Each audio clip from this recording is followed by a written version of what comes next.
नमस्कार, स्वागत है आपका एबीपी लाइव में। इस वक्त मौजूद है हम अलीगढ़ में। औरंगजेब को लेकर लगातार उत्तर प्रदेश में बयानबाजी चल रही है। इसको लेकर ऑल इंडिया इत्तेहादुल मुस्लिमीन यानी कि भाईजान एएमआईएम के जिला अध्यक्ष क्या कुछ कहते हैं, बातचीत करेंगे। यामीन अब्बासी जी मेरे साथ मौजूद है।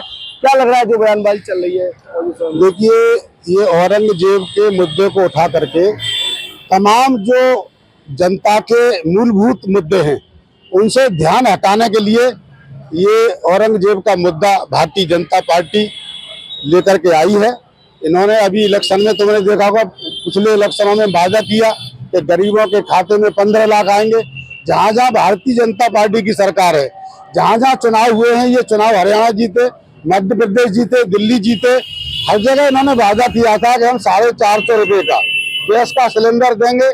दिल्ली में मोदी जी ने वादा किया था कि महिलाओं के खाते में 2-2 हजार रुपये दिए जाएंगे, वो आज तक नहीं आए। तो ये अपने जो वादे के मुद्दों से ध्यान हटाने के लिए ये औरंगजेब का मुद्दा लेकर के आए हैं। औरंगजेब को लेकर क्या सोचते हैं आप? औरंगजेब को लेकर के सोचते हैं कि औरंगजेब ने तमाम लंबे समय तक शासन किया। उन्होंने कुछ काम गलत किए तो कुछ काम अच्छे भी किए थे, लेकिन ये भारतीय जनता पार्टी उनके अच्छे कामों का गुणगान नहीं कर रही है।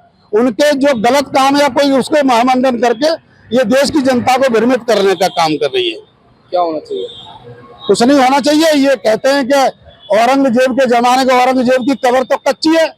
अगर इन्हें औरंगजेब से या औरंगजेब के परिवार के बनाई हुई इमारतों से ही इन्हें अगर ये लगता है कि इन्हें हमें उखाड़ना है तो कब्र क्यों उखाड़ते हैं?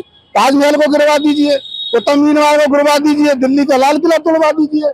ये जितनी भी इमारतें हैं जो मुगल शासकों ने बनाई में सबको तोड़वा दें कब्र के साथ साथ, क्यों नहीं तोड़वाते? जो माहौल चल रहा है, तमाम जो घटना हो रही है, उसको लेकर क्या सोचते हैं, नागपुर हो या फिर अन्य जगह हो? देखिए, ये भारतीय जनता पार्टी जहां से मोदी जी गुजरात से निकले हैं, ये हिंदू मुसलमान के दंगों पर ही निकले हैं। और जब भी जिस प्रदेश में चुनाव आता है इनको हिंदू खतरे में नजर आता है। आज की डेट में इनका प्रधानमंत्री, इनका राष्ट्रपति, इनका उपराष्ट्रपति, इनका गवर्नर, इनके सारे सूबों में ज्यादातर सरकार इनकी, उसके बाद भी इन्हें मुसलमानों से हिंदू खतरे में नजर आता है। तो मैं इनसे पूछना चाहूंगा कि इनको क्या हिंदुस्तान के अलावा क्या कहीं अंतर्राष्ट्रीय इनको वो प्रधानमंत्री बना दिया जाए, तब इनको लगेगा कि हिंदू खतरे में नहीं है।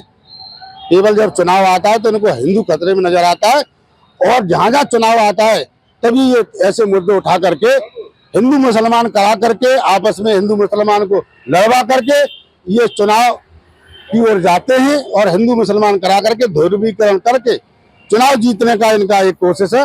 वही मैं सोच रहा हूँ कि ये औरंगजेब का मुद्दा, बिहार में चुनाव है, बंगाल में चुनाव है, इन चुनाव को लेकर इनका जो औरंगजेब का जिन बाहर निकल आया है उस मुद्दे को बढ़ाना चाहती है भारतीय जनता पार्टी। ऐसा क्यों कर रही है? ये हमेशा से करती है बीजेपी, तो कोई नया थोड़ी है। ये हिंदू मुसलमान का प्रयोग करती है, और इस प्रयोगशाला से ही ये आज फर्श से लेकर अर्श पर पहुंची है। राष्ट्रीय अध्यक्ष ओवैसी साहब पर भी तमाम आरोप लगते हैं कि वो बयानबाजी करते हैं जिससे माहौल खराब होता है। देखिए, बयानबाजी नहीं करते।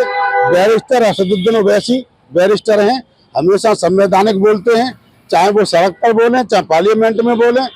लेकिन ओवैसी साहब जो बात करते हैं संवैधानिक बात करते हैं, और जो भी मुसलमानों पर अत्याचार हो रहा है उनकी बखूबी आवाज केवल बैरिस्टर असदुद्दीन ओवैसी उठाते हैं। तो मुसलमान आपके पास खाते में क्यों नहीं है? सपा या फिर कांग्रेस की क्यों जाता है?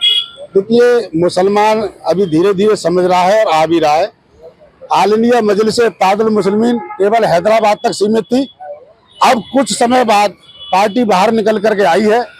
पार्टी बिहार में भी लड़ी, दिल्ली में भी लड़ी, आपके उत्तराखंड में भी लड़ी, यूपी में भी लड़ी।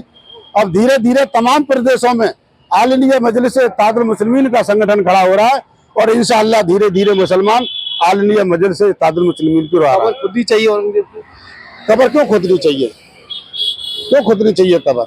कब्र खोदने से क्या मिलेगा? करनी सेना और तमाम पदाधिकारी, देखिए, करणी सेना हो, विश्व हिंदू परिषद हो, बजरंग दल हो, ये तमाम लोग केवल आरएसएस के एजेंडे पर काम करते हैं और आरएसएस के इशारे पर काम करते हैं।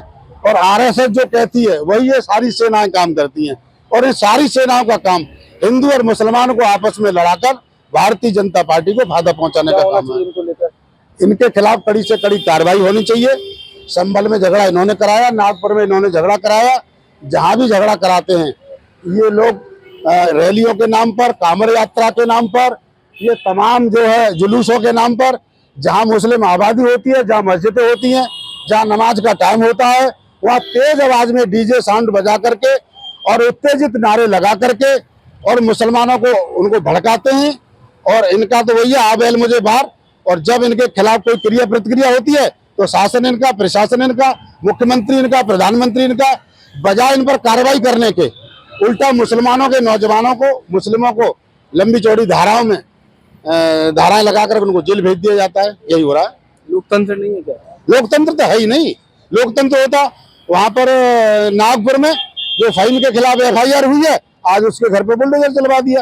अरे FIR हुई है, कोई कोर्ट से सिद्ध तो हुआ नहीं, न्यायालय उसे न्याय देगा, न्यायालय उसे जो भी सजा देगा। लेकिन ये तो न्यायालय में थोड़ी है, ये तो अपने योगी पैटर्न पे चलना, तुरंत बुलडोजर चलवा देते हैं। और ये बुलडोजर केवल मुसलमानों के मकान में चलता है और किसी के पे नहीं चलता। जी बिल्कुल, ये थे ऑल इंडिया इत्तेहादुल मुस्लिमीन के जिला अध्यक्ष यामीन अब्बासी, जिनके द्वारा मौजूदा सरकार पर कड़ी प्रतिक्रिया जाहिर किया। उनके द्वारा मौजूदा सरकार पर जबरन बुलडोजर चलाने के पूरे तरीके से कहीं न कहीं आरोप लगाए। ABP गंगा, खबर आपकी, जुबान आपकी।